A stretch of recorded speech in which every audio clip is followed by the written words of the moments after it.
Magandang hapon po sa bawat isa po sa atin. Ako po si Chebany Albuero. Ako po ay nakadeploy sa Antipolo Rizal. Ngayon pong hapon ay ipagpapatuloy po natin ang ating pong topic ngayong isang linggo po na ito. At ito pong topic na ito ay napasimulan na po ni Pastora Trixie. Ito po yung topic na 7 ways to represent God in the workplace. Ulitin ko po, 7 ways to represent God in the workplace. Ito po ay 7 paraan paano maipapakita o mapapakilala ang Diyos sa lugar na pinagtatrabahuhan po natin o kung saan ka po nagtatrabaho ngayon. At tayo po mga Kristiyano ay ang buhay po natin ay patotoo. Dapat makita po to ng mga tao kung paano po tayo binago ng Diyos. So kahit saan po tayo nandoon, sa trabaho man po yan or saan man tayo lugar nandoon, dapat makita po ng mga taong nakapaligid sa atin kung paano po tayo binago ng Diyos. At tayo po ay dapat mapakita sa kanila kung ano pong ang ginawa ng Diyos sa buhay po natin. So dapat tayo po ay maging magandang example o ma-represent natin ang Panginoon saan man po tayo na doon. So bilang mga Kristiyano po, hindi lamang tayo tinawag ng Diyos na maging Kristiyano sa loob po ng simbahan. Hindi lang po tayo sa loob ng simbahan Kristiyano. Kasi tayo po ay tinawag din ng Diyos na maging Kristiyano o ma-represent po siya sa labas ng simbahan. Sa trabaho po, sa pamilya natin, sa school man yan. So sa lahat po na lugar na pupuntahan natin, tayo po ay dapat maging maayos na kinatawan ni Kristo. So hindi lang po sa loob ng simbahan, tayo po ay dapat magpakita ng maayos na pamumuhay, lalo na po sa mga taong nakapaligid po sa atin. Sa trabaho po naman natin, maaaring yung trabaho natin ay secular na po sa mundong ito. Meron din naman po sa ministry. At ang sabi niya po dito, dapat ministry man yan or sa trabaho mo, dapat maging maayos po tayo makitungo sa mga taong nakapaligid po sa atin. Kasi nire-represent po natin ang ating Panginoon. So yun, napasimulan na po ni Pastora Trixie, yung number 1, kahapon po. Ito po yung excellence in work. Kahapon po, shinare ni Pastora Trixie ang patungkol po sa number 1. At ito po yung sa Colossians 3 verse 23. Na kung saan, dapat lahat po ng ginagawa natin ay ginagawa natin para po sa Panginoon. So, hindi lang po para sa tao, kasi tayo po ay dapat gumagawa o ginagawa mo yung bagay na yan para sa Diyos. At yun po yung shinare sa atin ni Pastora Trixie, na bilang Kristiyano, dapat hindi pwede na. Di ba po, naririnig po natin na, ay, okay na yan. Pwede na yan. Sige, okay na yan. Ganyan po, di ba? Yung mga word na lumalabas sa atin minsan, di ba po? Pero bilang Kristiyano, sabi po sa number 1, excellence in work. Kailangan po may bigay natin yung best natin. May pakita natin sa mga tao o sa trabaho natin o kung saan man po tayo nandoon na tayo po ay ginagawa natin yung best natin. Hindi yung okay na yan, pwede na yan. Kundi binibigay natin yung best natin kasi alam po natin na ginagawa natin to hindi para sa tao, kundi para sa Panginoon. Amen po. So yan man po ay circular work or sa trabaho po natin sa simbahan o sa ministry po natin. So yan po yung number 1. Ngayon pong hapon ay ang pag-aaralan po natin ay yung number 2. Ito po ang number 2 sa 7 ways kung paano po natin i-represent ang ating Panginoon sa workplace natin o sa lugar ng trabaho po natin. So yung number 2 po ay integrity and honesty. Number 2, integrity and honesty. Don't cut corners or engage in gossip or dishonest even if others are. Ang integridad at katapatan ay paggawa ng tama kahit walang nakakakita At kahit walang ibang taong gumagawa ng tama, dapat tayo ay makitaan pa rin na gumagawa ng tama. Huwag tayong gagawa ng mali. Huwag tayo gagawa dapat ng mga shortcut o pagsisinungaling, manira or makisali sa mga chismis, kahit na ito ay ginagawa ng iba. Ito po, sinasabi sa number 2, para ma-represent mo ang Panginoon sa lugar ng pinagtatrabahuhan mo, kailangan nandun po yung integrity at honesty sa buhay po natin. So, dito po sa Proverbs 11 verse 3, may mga Bible po kayo, makikibuklat po. Dito po sa number Proverbs 11 verse 3, mababasa po natin dyan na ang sabi po dyan, ang katapatan ng mga matuwid ang siyang pumapatnubay sa kanila. Ngunit ang kataksilan ng mga taksil ang siyang pumapahamak sa kanila. Ang katapatan ng matuwid ang siyang pumapatnubay. So nandun po yung patnubay, nandun po yung pagpatnubay ng Diyos sa bawat isa po sa ating. Basta gumagawa po tayo ng matuwid. Madali po kasing gumawa ng matuwid, maging honest kapag po tayo ay may nakikitang tao. Madaling gumawa kapag nandiyan yung boss mo, nandiyan yung leader mo, madali po na maging honest, at nandun yung katapatan.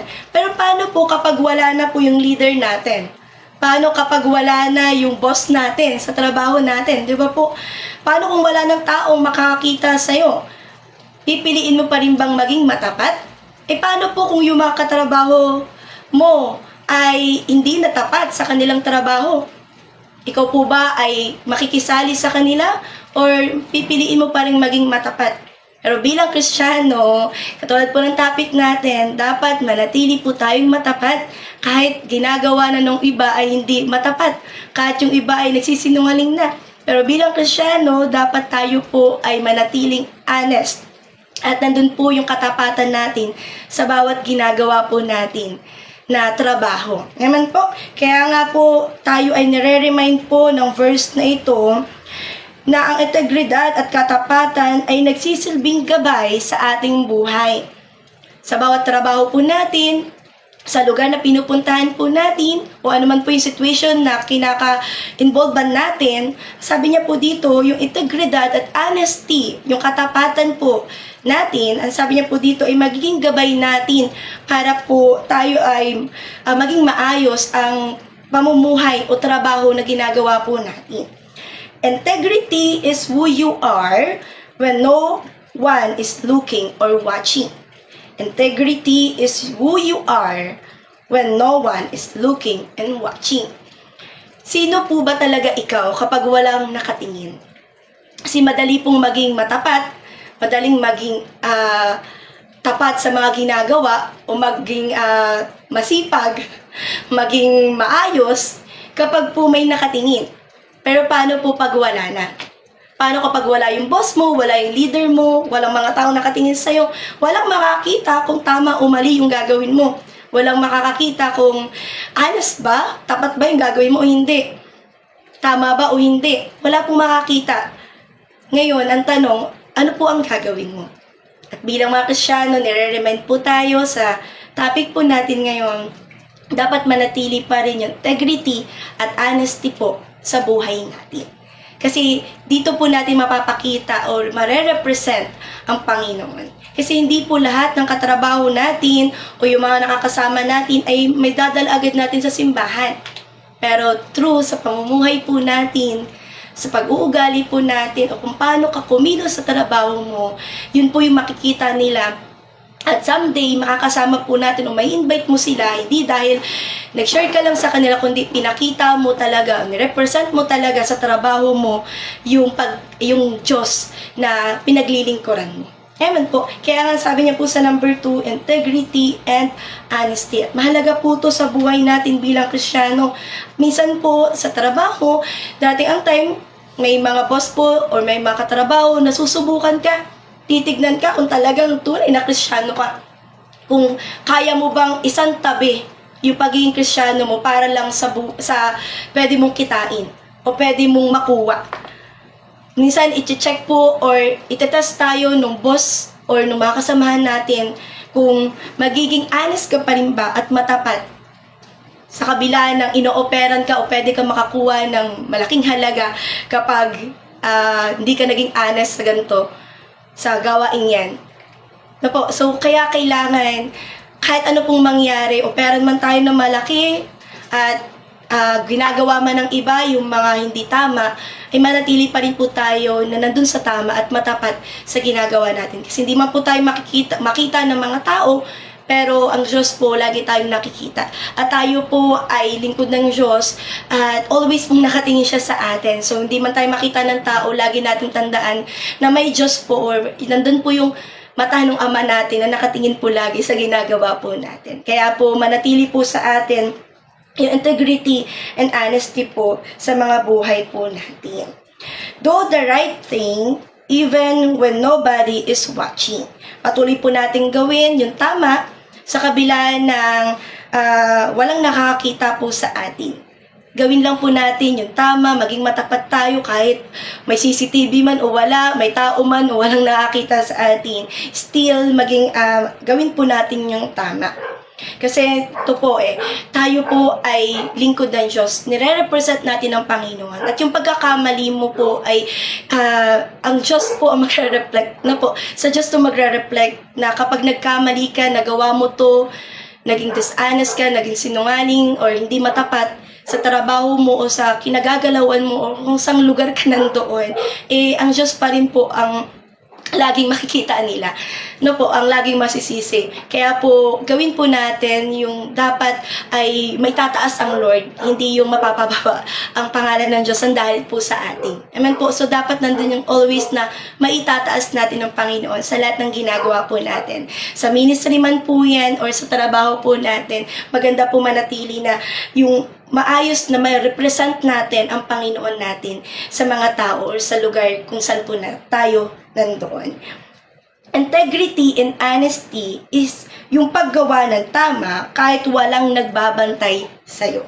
Ulitin ko po, madali po kasing gumawa ng tama, maging honest, maging maayos yung kilos kapag may nakatingin sa'yo. Pero paano kung wala po? Pero sabi niya po dito, kahit walang nagbabantay sa'yo, gagawin mo pa rin ang tama. Gagawin mo pa rin yung trabaho mo o yung ginagawa mo ng matapat. Kasi ito po ay ginagawa natin sa Panginoon, hindi sa tao. Huwag po tayong maging madaya, magsinungaling o mag-shortcut sa maling paraan o makisali sa chismis dahil lamang ginagawa ito ng iba. So, hindi po pwede na, ay, okay naman, yung ginagawa naman to ng mga katrabaho ko, ginagawa naman to ng mga kasamahan ko. Siguro para maging in ako, makijoin na ako. Hindi po. Ang pagiging Kristiyano po ay hindi hinuhubad, kundi ito po ay araw-araw na suot natin para po maging testimony to sa iba, makita nila na ang Diyos po ay pinapamuhay po natin. Kung ang lahat po ay nandadaya na, tayo ay manatiling tapat dahil nakikita po tayo ng Diyos. Sa kabila po ng lahat ay nandadaya na. At kahit mas madali na gawin na lang tong madayang paraan na to para mas magaan na o maging maayos na yung situation po natin, ay sabi po dito, manatili pa rin tayong tapat. Kahit po mahirap, pero kailangan po natin maging tapat kasi ang Diyos po ay nakatingin po sa atin. Madaling gumawa ng tama, madali talagang gumawa ng tama pag may nakatingin sa'yo yung leader o boss mo. Kasi pwede kang i-promote pag nakita ka nilang, ay, masipag to. Tama yung ginagawa niya. Pero paano kung wala na yung boss mo? Ano na po ba yung ginagawa po natin? So bilang Kristiyano, kailangan tayo po ay manatili na tapat sa mga ginagawa po natin. Dapat po piliin pa rin natin yung tama sa kabila ng yung paligid po natin ay hindi na ginagawa yung tama. So maging asin at ilaw po tayo lagi sa lahat po ng lugar o trabaho na ginagawa po natin, ministry man yan o sa trabaho po natin sa mundong ito, ay patuloy po tayong maging honest, maging tapat sa lahat po ng ginagawa po natin. So wag po tayo makipag-compromise sa mundong ito. Wag po tayo makipag-compromise sa mga ginagawa ng iba. Kasi pwede po nating mag-gain ang mundo or mag-gain yung taong yun o yung boss natin, pero magsisimula naman po na tayo ay mapalayo sa Panginoon. So piliin na lang po natin na ang Diyos ang mag-gain natin. Ano po? Hindi yung tao, hindi yung tiwala ng tao, kundi yung tiwala ng Diyos sa bawat isa po sa atin. Basahin ko din po dito sa Proverbs 2 verse 7. Bibigyan niya ng unawa ang matuwid na pamumuhay, at ang taong matapat ay kanyang iingatan. Ang Diyos po ang sabi na tayo po ay iingatan niya kapag tayo po ay nanatiling matapat. So saan man po tayo nandoon, patuloy po tayong maging matapat kasi tayo po ay nire-represent po natin ang Panginoon. So maganda po na pag nakita ng mga katrabaho po natin o yung mga kasamahan po natin, makita nila talagang ikaw po ay good example na nire-represent mo yung Panginoon. Hindi lang po sa loob ng simbahan, kundi sa bawat lugar po na pupuntahan natin. Po, sa pamilya natin, sa trabaho natin, o kung saan man po tayo mapadpad, dapat makita po nila na ikaw po ay lingkod ng Diyos at nirepresent po natin ang ating Panginoon. Amen po. So bago ko po i-close, meron po akong isang kwento.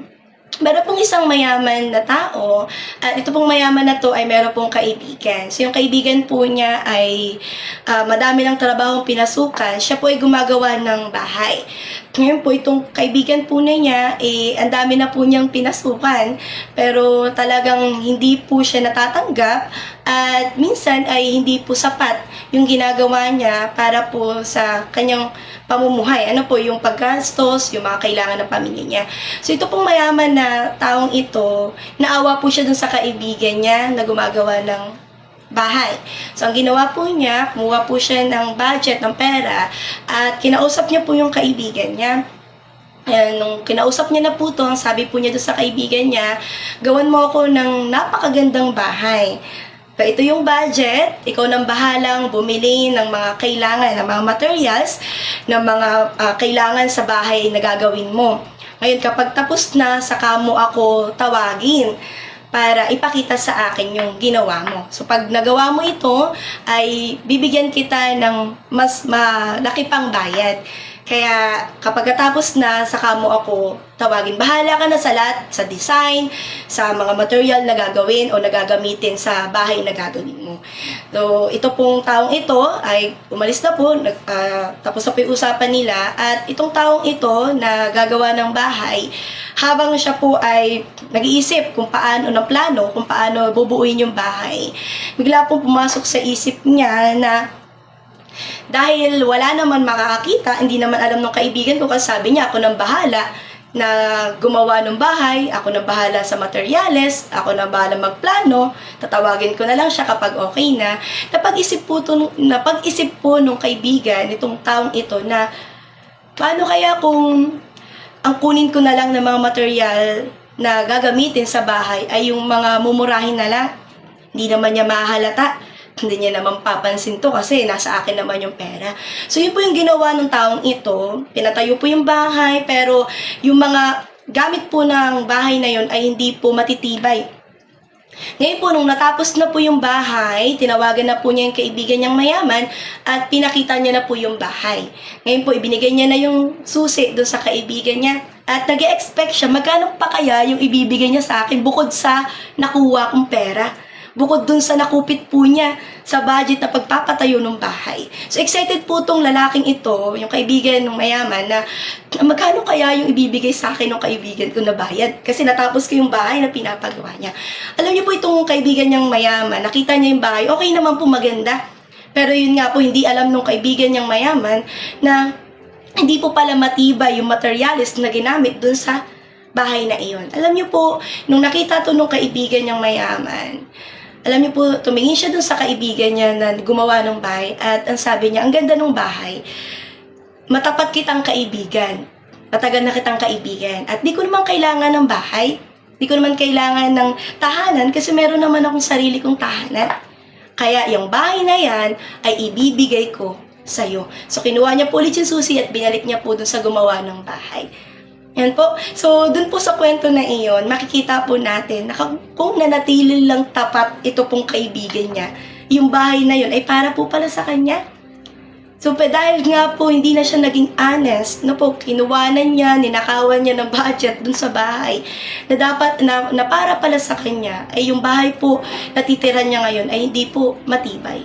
So, sa atin po, katulad po ng kwento, manatili po tayong matapat sa ginagawa po natin. Kasi hindi natin alam na yung ginagawa po pala natin ay para din po pala sa atin. So kaya nga po, tayo po ay tinuturuan ngayon po sa topic natin na manatili po tayo na nandun yung integridad at katapatan po sa lahat ng ginagawa po natin. Amen po, lalo na po sa atin, tayo po ay lingkod ng Diyos, tayo po ay mga Kristiyano at dapat makita po ng mga tao na nakapaligid sa atin, yung boss natin, o yung katrabaho natin, o yung pamilya natin, o sa ministry natin, yung katapatan po natin. Dahil nire-represent po natin ang ating Panginoon. Ang integrity is your testimony. Integrity is your testimony. Kaya nga po manatili tayong tapat sa lahat ng oras. At kahit po gaano kahirap maging matapat, manatili pa rin po tayong matapat sapagkat nakikita po tayo ng ating Panginoon. So yun lang po yung share ko. God bless po sa bawat isa. Tayo po ay manalangin. Ama, sa pangalan ni Jesus, salamat Panginoon sa hapong ito. Salamat sa pagtuturo mo sa amin, O Diyos. Lord, tulungan mo kami na maging matapat sa lahat ng pagkakataon, sa lahat ng lugar, sa trabaho, sa pamilya o sa ministry binigay mo sa amin. Hayaan mo, Lord, na ma-represent ka namin ng maayos, Panginoon, sa mga tao, O Diyos. Lord, ikaw yung maitaas sa mga pamumuhay namin, O Diyos. Salamat po, Ama. Sa iyo po ang kapurihan sa pangalan ni Jesus. Amen. Muli po, magandang hapon po sa bawat isa. God bless po.